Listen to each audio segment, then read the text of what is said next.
అక్షయ Tritiya special offer Mukunda జ్యువెలరీలో 22 carat gold పై flat 20% వే off and no making charges April 17 నుంచి 20 వరకు మాత్రమే. సురేష్ గారు, ఇప్పుడు ఇరాన్ యుఎస్ వార్కి సంబంధించి ఒక ర్యాపిడ్ ఫైర్ అడుగుతాను, సింగిల్ లైన్లో చెప్పండి. మీరు జవాబు ఇవ్వండి. సరే, యుద్ధం ఆగుతుందా, కొనసాగుతుందా?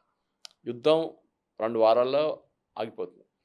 ఇరాన్ వెనక్కి తగ్గే అవకాశం ఉందా? ఇరాన్ అని కాదు, ఉమ్, ఐఆర్జీస్ అక్కడ ఉమ్, వాళ్ళ రెవల్యూషనరీ గార్డ్స్ వాళ్ళు వెనక్కి తగ్గుతారు. వాళ్ళు బ్యాక్ వెళ్ళిపోతే, రివర్స్ వెళ్ళిపోతే అయిపోతుంది, రెజీమ్ అంతా పడిపోతుంది. ఓకే, ట్రంప్ బ్లఫ్ చేస్తున్నాడా?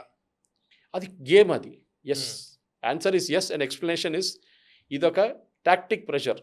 అది మీరు ఆ ఇజ్రాయలీ సీజ్ ఫైర్ చూసుంటారు. అవును. Israeli government ceasefire announce చేయలేదు, దానికన్నా ముందు ఈయన అనౌన్స్ చేసేసారు. అప్పుడు ప్రెషర్ ఎవరి మీద వస్తుంది? ఇజ్రాయలీ గవర్నమెంట్ మీద. ట్రంప్ ఇచ్చిన తర్వాత కాదని ఎట్లా చెప్తారు మీరు? ఇరాన్ చెప్తా అదే చెప్తాను, మేము ఇరాన్తో మాట్లాడుతాం, చాలా బాగా నడుస్తుంది టాక్స్. మీకు తెలియదా? వాళ్ళ పెద్ద పెద్ద వాళ్ళతో మాట్లాడతాం. వాడు కన్ఫ్యూజ్ అయిపోతే ఎవరితో మాట్లాడుతాం అన్నారు. నిన్న కూడా ప్రెసిడెంట్ ట్రంప్ ఎప్పుడు చూసినా బ్లఫ్ చేస్తున్నాడు అని చెప్పి ఇరాన్ రెజీమ్ అఫీషియల్గా చెప్పారు. మేమేం మాట్లాడలేదు, దేర్ నో టాక్స్, నథింగ్. ఆయన ఒట్టే అంటే మీ మీద ప్రెషర్ పెడుతున్నారు. ప్రజలందరూ ఇంటర్నేషనల్ మీడియా టాక్స్ నడుస్తుందా? ఏ టాక్స్ లేదు, ఏం లేదు. రైట్. ఓకే, పాకిస్తాన్ పీస్ బ్రోకర్గా గెలుస్తుందా? పీస్ బ్రోకర్కి ఎప్పుడు కమిషన్ ఇస్తారు, గెలవడం లేదు దాంట్లో. పాకిస్తాన్కి కమిషన్ ఇస్తారు. అంటే ఇదంతా అయిన తర్వాత యుఎస్ అంటారు, అంత బాగా చేసావు కదా, ఒక పని చేస్తాను, నీకు ఒక $5 బిలియన్ ఇస్తాను, అది నువ్వు పెట్టుకో.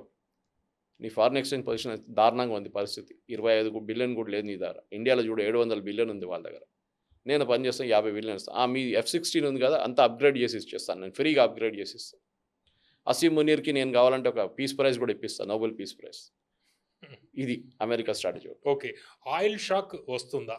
లేదు, ఉండదు. ఎందుకంటే మనం ఆల్రెడీ డైవర్సిఫై చేసుకున్నాం. మన ప్రైస్ పెరిగింది. ఎస్, ఆ ప్రైస్ ఎన్ని రోజులు తట్టుకుంటామో అది స్ట్రేట్ ఆఫ్ హార్మోస్ మీద ఉంటుంది. ఏ రోజు స్ట్రేట్ ఆఫ్ హార్మోస్ కంప్లీట్గా ఓపెన్ అయిపోతుందో, ఆయిల్ మనం చూసాం, అనౌన్స్ చేయగానే పడిపోయింది. ఆ రోజు $10 పడ్డది. ఏ రోజు $70కి వచ్చి ఆగిపోతుందో ఆ రోజు మనకి ఆయిల్ షాక్ ఉండదు ఇండియాకి. ఓకే, నెక్స్ట్ 48 అవర్స్ గేమ్ చేంజరా? ఎస్, 48 కాదు, it should be 72 hours. It will be game changer. Yes, 100%.